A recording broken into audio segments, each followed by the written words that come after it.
What happens when a highly accomplished woman refuses to bend to a prince and his wife? Let's ask Dr. Sophie Chandauka. Because in today's breaking news, Sentebale, the charity that Prince Harry has started, I should say, has now filed a lawsuit against him. That is right. Now, this channel is a little different. This is a little different, but I feel like this is kind of a big thing because we're doing Harry as plaintiff to Harry as defendant now. And I think that kind of changes things just a little tiny bit. Now, I don't want to turn this into a gossip channel. You know, this is more of a business channel. As some of you know, I am an airline pilot by day, but when I'm on the ground, I like to study business, and I also run Montecito Minimalist as well. But I feel like this is really, really big news because we've never seen Harry the defendant. I'm just going to read it from here because, again, remember, we're not a gossip channel, so I'm going to try to keep the facts here. But Reuters reports that the claim was filed in London and names Harry and former trustee Mark Dyer. Sentebale said it's seeking the court's intervention after what it describes as an adverse media campaign that caused operational disruption and harm. Wow. All right. So, first of all, if you're not caught up to speed, who is Dr. Sophie Chandauka? Well, according to their own website, Dr. Sophie Chandauka, MBE, is a Zimbabwe-born executive with senior experience across legal strategy and operations at Morgan Stanley, Virgin Money, Baker McKenzie, and Meta. She's also chair and co-founder of Nandy Life Sciences and founder of the Black British Business Awards and an MBE recipient. In other words, she's a very educated woman and probably isn't really impressed by titles. I mean, really, are any of us at this point? Really? So she's definitely not the random bystander that's getting impressed with, you know, the idea of celebrity or titles. But she basically walks in, she had been on the board, she left, she came back, and she walks in, and she starts asking very basic questions like, why are we losing donors? Why are people leaving? Like, why are costs going up? Why are sponsors walking? Why are governance concerns not being handled properly? Literally, that's all she asked. And the answer, according to her Sky News interview, which, by the way, go watch it if you haven't already, is that it is difficult to have those conversations with Harry in the room. Yeah. Cool. That still doesn't make sense. So charity's a business. You need to run it like a business. But, you know, so this is important because this is, you know, someone with an actual resume that's like coming in to clean house. And then she's like, what do you mean it like hurts his fifis, right? Like, that's kind of weird. Reuters reported in March of 2025 that when the Sentebale rupture went public, Harry and Prince Sizio said their relationship with Chandauka has broken down beyond repair. And the doctor responded with, the charity was being run with poor governance, weak executive management, abuse of power, harassment, misogyny, and misogynoir. So this isn't like, these aren't like small words. It's not like, you know, she's fighting back. And I think that was, you know, I remember when this first came out, oh my God, it was so refreshing. Because there had been so many people that had lost their jobs because of these two, you know, that it was really nice to see that she was actually fighting back. And obviously she must have had the support of a few other team members at Sentebale because they stood behind her, including at the Sky News interview as well. So, like, some of the things that she had talked about, she had said that there was a charity polo event, and I'm kind of just briefing, I'm sort of summarizing the Sky News interview, but she had said that they were going to do a charity polo event. And then Prince Harry was like, I want to bring my Netflix camera crew. And she was like, oh, okay. Like, no one agreed to this, but sure, we'll do that. And so when they went to the polo grounds that were being gifted at a heavy discount, the people that own the grounds, they were like, well, no, that's not a charity match, it's a commercial venture. So here's our actual prices. which Sentebale couldn't afford. So, it's just sort of like little headaches like that. And then apparently, I guess Meghan wasn't supposed to be at like the trophy presentation or something, but she showed up anyway. And then there was this whole weird, awkward, trophy thing because they hadn't really rehearsed how they were going to give the trophy away. And Harry was like, you need to put in some kind of support of my wife. And basically, Dr. Chandauka said, we're not an extension of the Sussex PR firm. Like, we're a charity. And I think that was the right decision because no one cares. It's a trophy at a charity polo match. Like, right? This isn't some big deal. But that apparently kind of sent people over the edge, and there was tensions and, all that crazy stuff. And I think, there was sort of emails, and you can go into that and sort of look at it yourself. But I think what it is as a woman, we kind of recognize this in our own fields. Like if we come in and we start asking questions, then we're kind of deemed as difficult, And I think with like today's day and age, I think for the most part,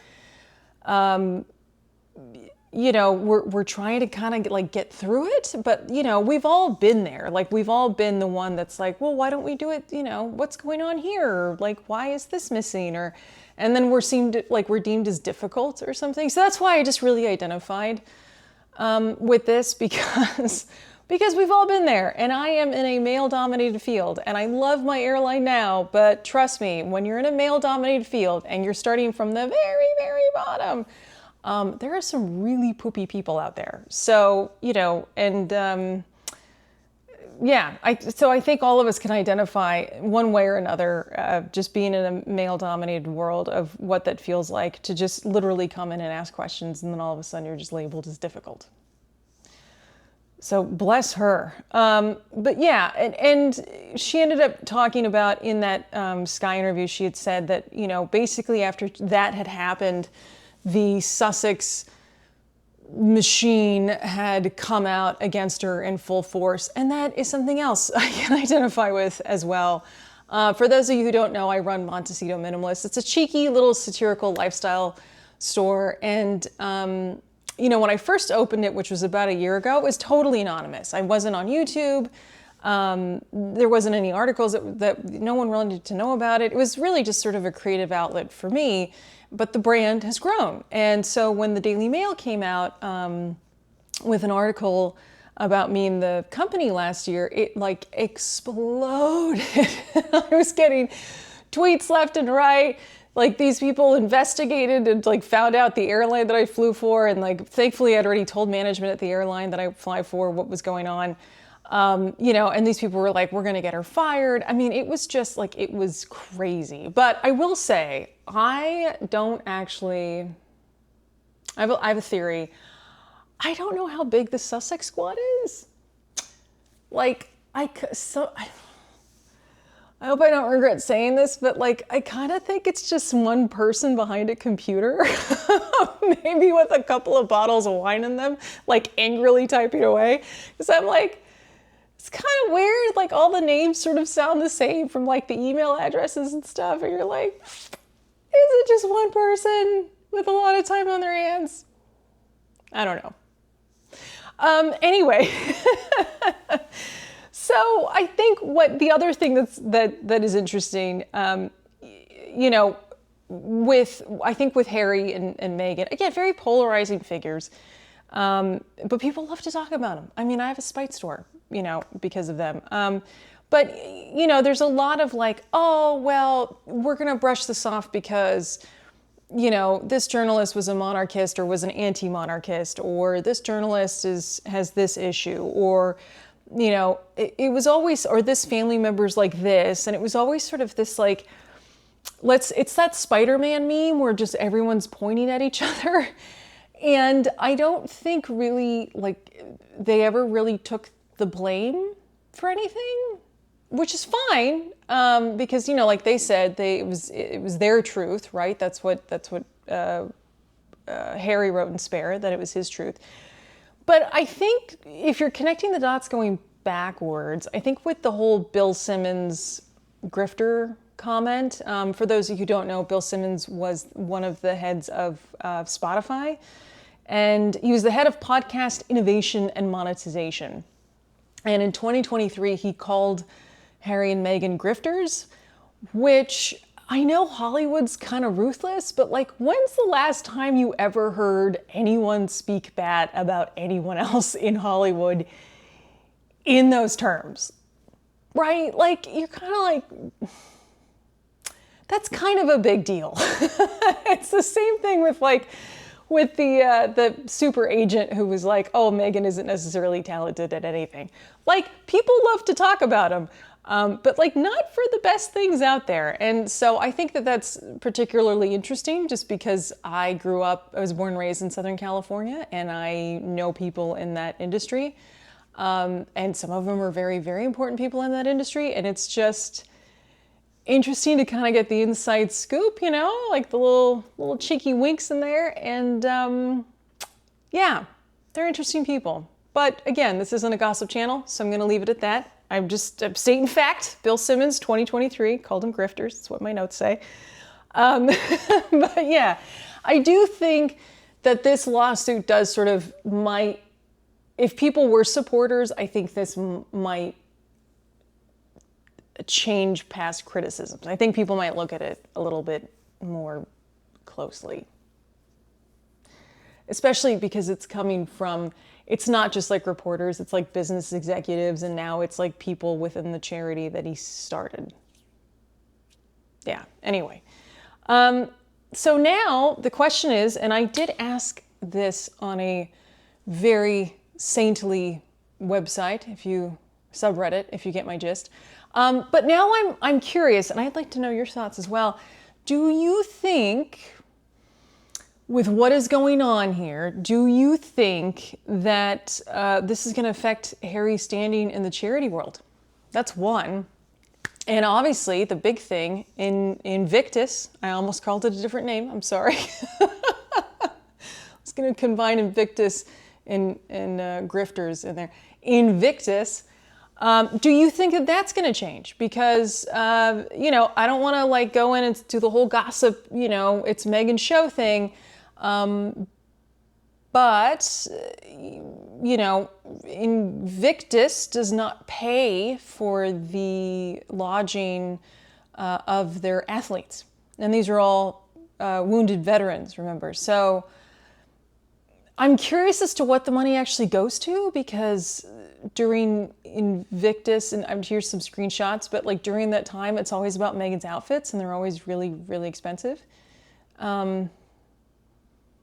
Yeah, I'm just curious. I just want to know where the money's going, you know, because I mean, if I gave to a charity, I would want that money to go to assist a wounded veteran, not towards a Cartier necklace. Just, again, kind of common sense. But anyway, so yeah, I'm not a lawyer, so I'm not going to pretend where this goes. I don't know. I think it's probably going to be about a year, maybe, before we hear anything, right? Maybe end of year. But yeah, I think when a charity basically just says, hey, you harmed us,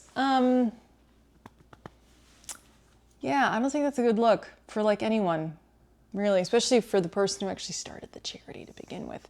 So yeah, I think this is a big day, because at some point, every overprotected man comes to a point where they can't charm their way out of an issue.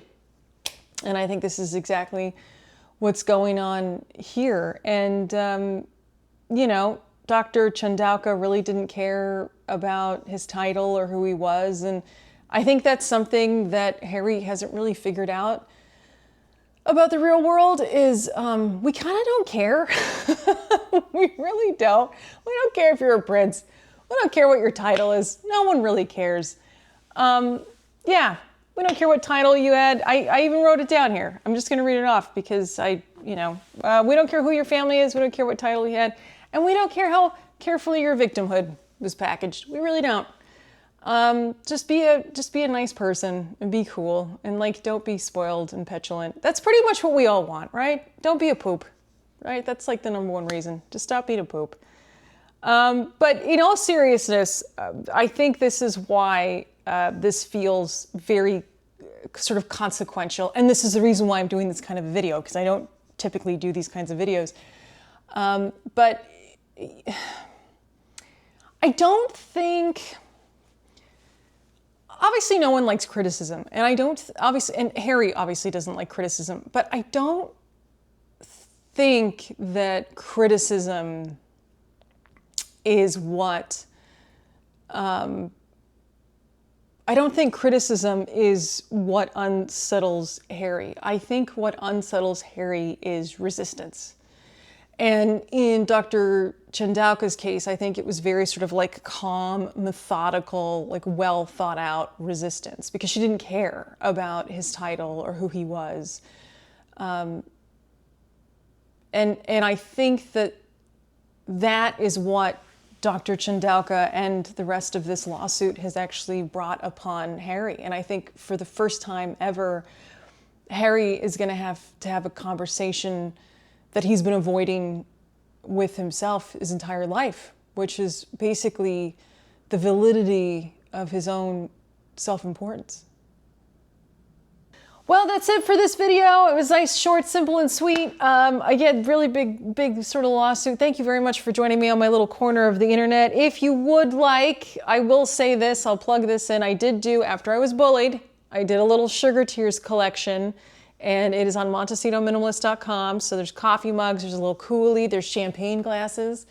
Yeah, so, so shop there. Thank you very much for watching, and I'll see you in the next one.